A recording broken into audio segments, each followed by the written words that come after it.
வணக்கம்ப்பா. இப்போ நம்ம பூண்டு மிளகு குழம்பு வீட்டிலேயே எப்படி ரொம்ப ஆரோக்கியமாகவும் டேஸ்ட்டாகவும் செய்யலான்னு பார்க்கலாம் வாங்க.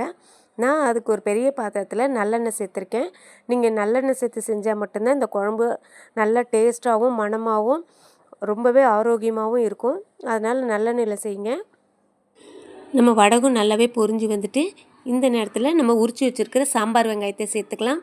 சாம்பார் வெங்காயம் தான்ப்பா சேர்க்கணும். அப்படி இல்லை நம்ம வீட்டுக்காக செய்கிறோம், கம்மி குவான்டிட்டியில் நம்ம செய்கிறோன்றச்ச நீங்கள் நார்மல் பெரிய வெங்காயம் கூட நீங்கள் சேர்த்துக்கலாம்.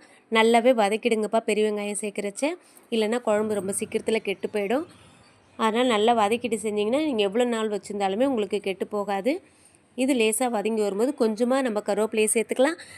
பச்சை கருவேப்பிலை கம்மியாகவே சேர்த்துக்கலாம். ஏன்னா அதை பிள்ளைங்க தூரம் தூக்கி போட்டுடுவாங்க. அதனால் வாசனைக்காக வேண்டி நம்ம சேர்க்குறோம்.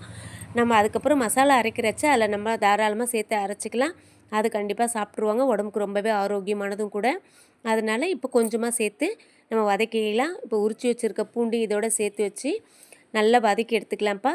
பூண்டு வெங்காயமும் நல்லா வதங்கி வந்ததுக்கப்புறமா நம்ம கட் பண்ணி வச்சுருக்கிற தக்காளியை சேர்த்துக்கலாம். தக்காளி சேர்த்துட்டு தக்காளி வதங்கிறதுக்காக கொஞ்சமாக மஞ்சத்தூளும் கல் உப்பும் சேர்த்துக்கிட்டோம்னா தக்காளி ரொம்ப சீக்கிரத்தில் வதங்கி வந்துடும். இதை போட்டு நம்ம நல்லா வதக்கிக்கலாம். இது ஒரு கஸ்டமர் நம்மளுக்கு ஆர்டர் கொடுத்துருக்காங்கப்பா, அவங்களுக்காக வேண்டி தான் நம்ம இதை செஞ்சிட்ருக்குறோம். நீங்கள் வீட்டுக்கு செய்கிறச்ச இதுக்கு தேவையான குவான்டிட்டி எல்லாமே நீங்கள் கம்மியாகவே செஞ்சுக்கலாம். உங்களுக்கு இந்த மாதிரி குழம்பு தேவைப்படுது அப்படின்னாக்கா நீங்கள் ஸ்க்ரீனில் தெரிகிற நம்பருக்கு நீங்கள் வாட்ஸ்அப் பண்ணி நீங்கள் ஆர்டரை நீங்கள் வாங்கிக்கலாம். நீங்கள் எந்த அட்ரஸ் கொடுக்குறீங்களோ உங்களுக்கு வீடு தேடி வந்துடும்ப்பா. அப்படி இல்லைன்னா ஸ்விக்கி, ஜொமேட்டோ ரெண்டுத்துலேயுமே நம்மளுடைய இந்த குழம்பு எல்லாமே இருக்குது. நீங்கள் சென்னையில் இருந்தீங்கன்னா தாராளமாக நீங்கள் அதுலேயும் ஆர்டர் பண்ணி வாங்கிக்கலாம். இந்த மிளகு பூண்டு குழம்பு மட்டும் இல்லாமல் நம்மக்கிட்ட பிரண்டை குழம்பு இருக்குது, கருவேப்பிலை குழம்பு இருக்குது, வத்த குழம்பு இருக்குது. உங்களுக்கு என்ன குழம்பு வேணும்னாலும் நீங்கள் ஆர்டர் பண்ணி நீங்கள் வாங்கிக்கலாம். இது இல்லாமல் மருந்து குழம்பும் தனியாக நாங்கள் செஞ்சு தரோம். அது நார்மலாக ஃபீவர் இருக்கிறவங்க, உடம்பு சரியில்லாதவங்க, குழந்த பிறந்த லேடிஸ் இவங்க எல்லாருமே அந்த குழம்பு வாங்கி தாராளமாக சாப்பிட்லாம். ரொம்ப ரொம்ப நல்லாயிருக்கும். அது அவ்வளோ அருமையாக இருக்கும்பா. எல்லா விதமான மருத்துவ குணமும் நிறைஞ்சிருக்கும். அது மருந்து குழம்பு வேணும்னா நீங்கள் தனியாக நீங்கள் ஆர்டர் பண்ணி வாங்கிக்கிங்க. நான் பாருங்கள் நல்லா வதங்கி வந்ததுமா நம்ம கரைச்சி வச்சுருக்க புளி இதில் சேர்த்துக்கலாம். தக்காளி நல்லா வதங்கி எண்ணெய் பிரிஞ்சு வரணும்ப்பா. இப்போ நம்ம மசாலாவை வதக்கிக்கலாம். இதுக்கு கொஞ்சமாக நான் நல்லெண்ணெய் சேர்த்துருக்கேன். 100 கிராம் அளவுக்கு துவரம்பருப்பு, 100 கிராம் அளவுக்கு கடலப்பருப்பு, இது ரெண்டுத்தையும் சேர்த்து நம்ம பொன்னிறமாக வதக்கிக்கலாம். இந்த பருப்பு ரெண்டுமே நல்லா வதங்கி வரட்டும்ப்பா. வதங்கி வரும்பொழுது மிளகு இதோட கூட சேர்த்துக்கிடலாம். மிளகு தாராளமாக சேர்த்துக்கங்க. நீங்கள் 1 கிலோ புளி ஊற வைக்கிறீங்க அப்படின்னாக்கா அதுக்கு 1/2 கிலோ மிளகாவது சேர்த்துக்கணும். அப்போ தான் காரம் உங்களுக்கு கரெக்டாக இருக்கும். இதுக்கு நம்ம மிளகாத்தூள் போட போகிறது கிடையாது. நம்ம வெறும் மிளகு மட்டும்தான் சேர்க்க போகிறோம். கொஞ்சமாக மிளகாவை இதோடு சேர்த்து நம்ம வதக்கிக்கலாம். அதனால் உங்களுக்கு எந்த அளவுக்கு காரம் தேவைப்படும், கம்மியாக வேணும்னா கம்மியாக சேர்த்துக்குங்க. நல்லா காரமாக வேணும்னு நினச்சிங்கனாக்கா கொஞ்சம் மிளகு நல்லாவே சேர்த்துக்கலாம் தாராளமாக. அதையும் சேர்த்து லேசாக நல்லா வதக்கிக்கலாம். மிளகு சேர்த்து நல்லா வதங்கி வர்றச்ச கொஞ்சமாக காஞ்ச மிளகாவும் தனியாகவும் சேர்த்துக்கலாம்.